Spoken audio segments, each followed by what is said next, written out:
নমস্কার। বাঙালি প্রচণ্ড আবেগপ্রবণ, জানেন তো।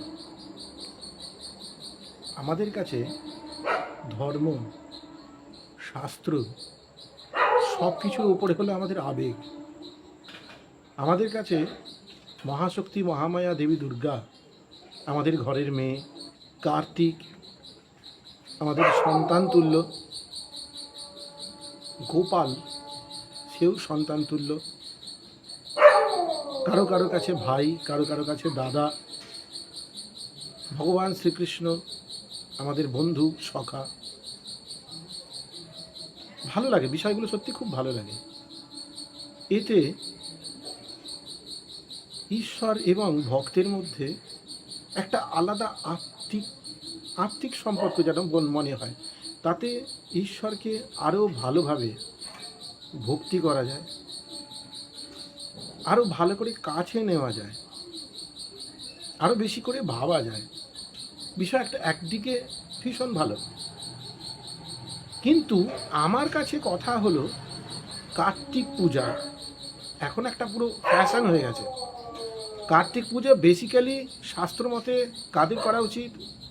নিঃসন্তান দম্পতি, দীর্ঘদিন বিবাহ হয়েছে, তাদের পুত্র সন্তান লাভ বা সন্তান লাভ কামনায় তাদের কার্তিক পূজা করার বিধি। বর্তমান যুগে কি হয়ে গেছে, নবদম্পতি তাদের সদ্য বিবাহ হয়েছে, কাদেরও বা বিয়ের একদম বৌভাতের সঙ্গে কার্তিক তাকে বাড়িতে পৌঁছে দেওয়া হচ্ছে এবং একটা বেশ মোটা অঙ্কের একটা কিছু অ্যামাউন্ট দাবি করা হচ্ছে, তাদের থেকে টাকার দাবি করা হচ্ছে। এইটা এখন একটা ফ্যাশন পরিণত হয়েছে। তার দরুন আবার বেশ লোকজন খাওয়া দাওয়া, ক্যাটারিং করা, লোকজন খাওয়ানো, প্রচুর লোক নিমন্ত্রণ ইত্যাদি ইত্যাদি, তার একটা ব্যবস্থাপনা। পূজা হলো, যেভাবেই হোক পূজা হলো, কারোর কাছে খুব ছোট করে, কারোর কাছে কোনো কিছু খুঁত না রেখে বেশ বড় সড়ো করি। এখানে আবার কিছু আমরা নিয়ম নিজেরাই তৈরি করে ফেলেছি। কার্তিকের পূজার খরচা বিবাহিতা বধূ তার বাপের বাড়ি থেকে পুজোর সমস্ত কিছু খরচাপাতি দেবে। পুজো হলো যেমনভাবেই হোক, একবারে হোক, এক প্রহরে হোক, 4 প্রহরে হোক, পূজা হলো। ব্রাহ্মণও পূজা করে বাড়ি চলে গেল।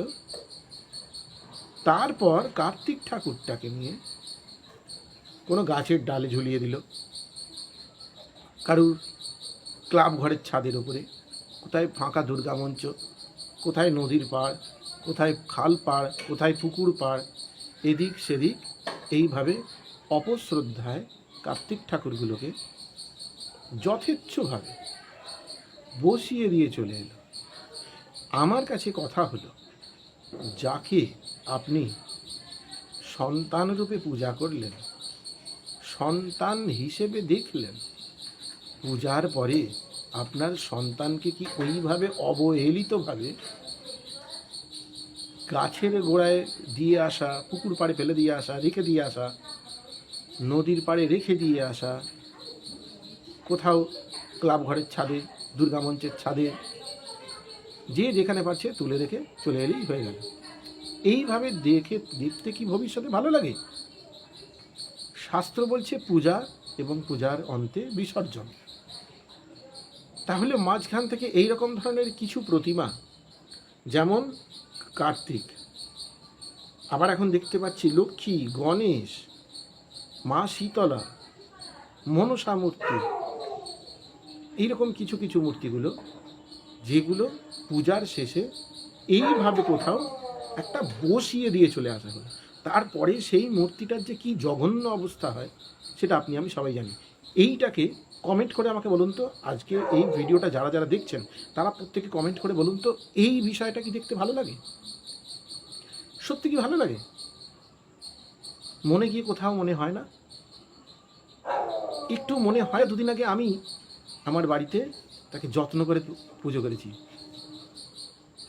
এটা আমাদের বাড়ির পুজো করা মূর্তিটা আজকে এইভাবে অবহেলিতভাবে পড়ে আছে। ভালো লাগে না? একদম ভালো লাগে না, ভীষণ কষ্ট লাগে। তারপরেও এই যে প্রথাটা কোথা থেকে চালু হলো আমি জানি না। ভুল বললে ক্ষমা করবেন।